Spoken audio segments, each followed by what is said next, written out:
After decolonization, many states in Africa and Asia became independent,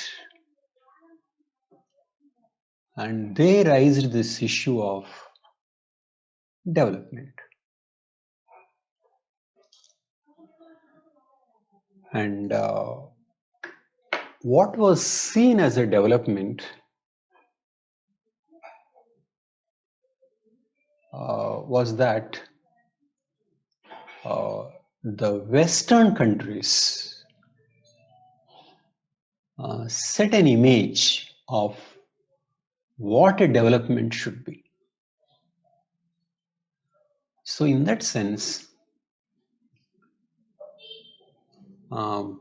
pre-industrial and traditional societies which became independent came to be considered underdeveloped. And so it was thought that they should be industrialized. And also, in the place of their traditional values, they should become mass consumption societies. So development was seen as becoming like the West. And what were the means by which they can become like that? Free market, open economy, that is trade, and foreign investment were taken as the means. So it meant development was nothing but spread of capitalism. Okay, and this theory is called modernization theory. Modernization as development. One theorist, Rostow, said that if 10% of GDP comes from modern sector, then the country can be said to have reached a takeoff stage.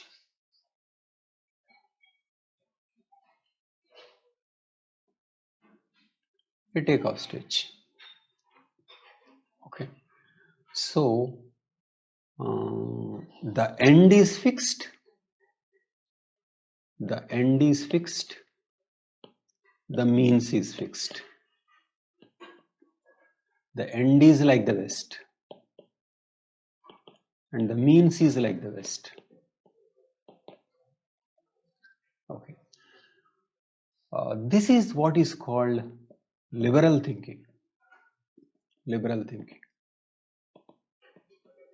These are economic liberals who believed in the spirit of capitalism and foreign trade and foreign investment would bring industrialization and make them modern. And to be modern is to be developed. Okay. But there is an opposition to this particular narrative. They are inspired by Marxism. They said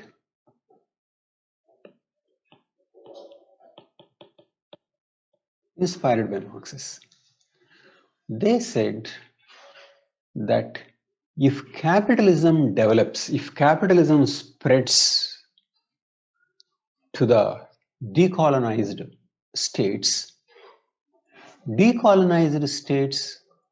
won't become like the Western countries. They would be different. Okay. So these thinkers did not contest the end. Did not contest the end. but they contested the means. They contested the means.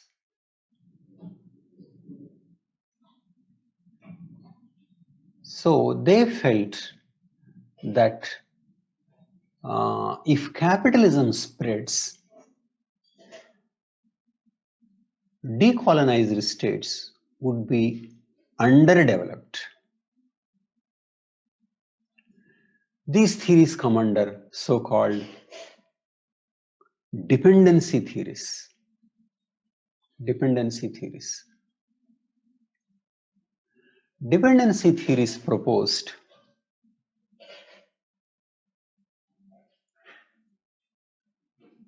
global capitalism generates development and wealth in the industrialized world, but underdevelopment and poverty in the developing world. So, when the West interacts with Africa or Latin America or Asia, the West will develop more, but these countries will be underdeveloped. That is, interaction with the West will contribute to underdevelopment, will make them underdeveloped. So they said, as of now, they are undeveloped. As of now, they are undeveloped. Now, undeveloped. But interaction with the West will make them underdeveloped. Okay. So, and these countries will come to depend on the West. That is why these are called dependency theories. And so, some people proposed who are called radical dependency theories like A.G. Frank and Sami Ramin argued for developing countries to cut off or severely limit ties with the capitalist world market. These are called radical dependency theories. But some are not so radical. They are moderate dependency theories, such as this. Cardozo argued that some progress is possible with ties with the capitalist West. But both of them believed, remember, that trade could lead to dependency and underdevelopment. Okay. So, this is what the dependency theory said. And these were discussed in 60s. But now we know that these dependency theories are so completely wrong. Now we know that the progress of South Korea, Taiwan, Singapore, and Hong Kong, and later many other countries, experienced huge growth and integration with global capitalism.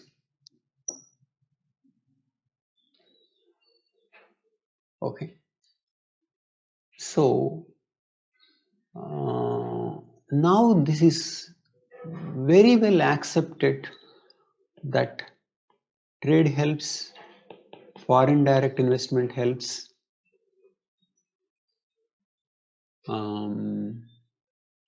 and this contributes to development. Okay.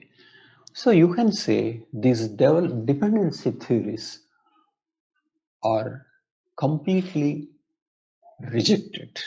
They're rejected. Okay. But then one can ask, why did they ever say these things at all? Why did they have to say things like this? Is there anything in the Marxism that says that trade contributes to underdevelopment? So here I would like to say Marx theory of exchange, theory of exchange, theory of unequal exchange. Okay. The way Marx thought was like this. Between A and B, take A as a doctor,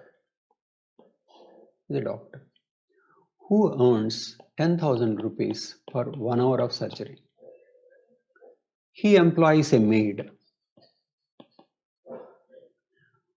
who spends maybe 2 hours or 1 hour per day. It means 30 hours per month, but gets only 5K. Okay. And if doctor has to do this work that maid was doing, then he would have to forego this medicine related work. So it means maid is contributing a lot to the doctor's income. Maid is contributing a lot to the doctor's income, but maid is getting very little.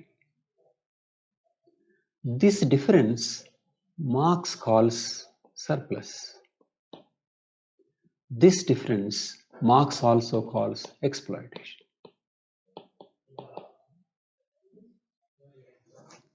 Okay. To Marx, exchange is a matter of exploitation and surplus. Liberal economists think that if there is no surplus in the first place, why would a doctor employ the maid? That is how mainstream economists think.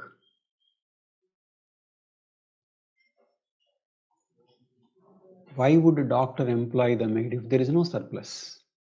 And how can you call this exploitation? And do you know, in Marxism, even if maid gets, instead of 5K, say 15K, then also Marx would say exploitation, 15K. Or a 20K, also exploitation. Whereas we tend to think anything below market rate is exploitation, anything above market rate is good. But Marx doesn't take market as the criteria. He takes surplus, and surplus equivalent exploitation. The problem with the word exploitation is that exploitation gives the impression that B is something, he's losing something because he's being exploited. Losing, getting depleted. Though B is not losing or getting depleted. Maid is working here because she found that given her alternatives, doctor is paying more. Okay. So modern economists think in terms of demand and supply. So B works given her opportunities, and A is drawing that high amount because of demand and supply. So it is true, B is spending a lot of work and A little, and A gets more and B gets little because of demand and supply. Okay. So should maid be like this only forever? What the economist says that need not be. They suggest that you improve your skill set. Instead of maid, become a lab assistant. If you become a lab assistant, then definitely your salary will go up. So, maid at one level, lab assistant at another level, or you yourself become a doctor. This is what is called moving up in the value chain. Okay, it means as maid, she is being helped. As a lab assistant, she is being helped. As a doctor, she is being helped. Which means trade helps all. Trade helps all. Exchange helps all. As long as it is not coercive. But reduce the inequality by improving the skill set or by using higher technology or whatever. So, liberal economists don't think in terms of exploitation. They think in terms of being at the lower end, and one should try to be at the higher end. And this is what happened in the case of many countries. For example, Asian tigers like South Korea, Taiwan, and Singapore. At one time, they were at the lower end, offering manual labor, and then they moved up, and then they are at the higher end. But if they stopped working at the lower end, saying that this is an exploitation, how would they go to the higher end? Okay. So, Marx is right in pointing out there is unequal exchange. He is right. But dependency theorists are wrong in saying that you stop. No. Rather, the solution is reduce the inequality of exchange and move up the value chain. This should be the solution. So, countries gain from trade, but they will gain more over a long term if they move up the value chain, if they go up the value chain. Okay, so dependency theories that said that all trade is wrong and all trade is exploitation with the developed countries, and so they are so completely wrong. Okay, but anyway, now what is development itself is being questioned. Okay, dependency theories at that time did not question the notion of development. But now people are questioning what should be regarded as a development. Is modernization a development? Okay. In fact, some think living conditions should be determined by the local autonomous communities. People practicing shifting cultivation should find out what is development for them. They don't have to think in terms of what is going on in America and think when are they going to be like that. So local communities should determine in what direction they would think. And then some are critiquing industrialization itself as development. They are for anti-materialism, and they are against materialism, and they are for popular participation, and they may agree with some of traditional values rather than certain values that the modernization promotes, like competition, selfishness, and greed. And then instead of GDP, HDI as a tool of measurement, and then the issue of sustainability. So, what is development itself is being redefined and critiqued now, but dependency theories did not do that. They accepted development as higher GDP, but missed how trade could help. Thank you.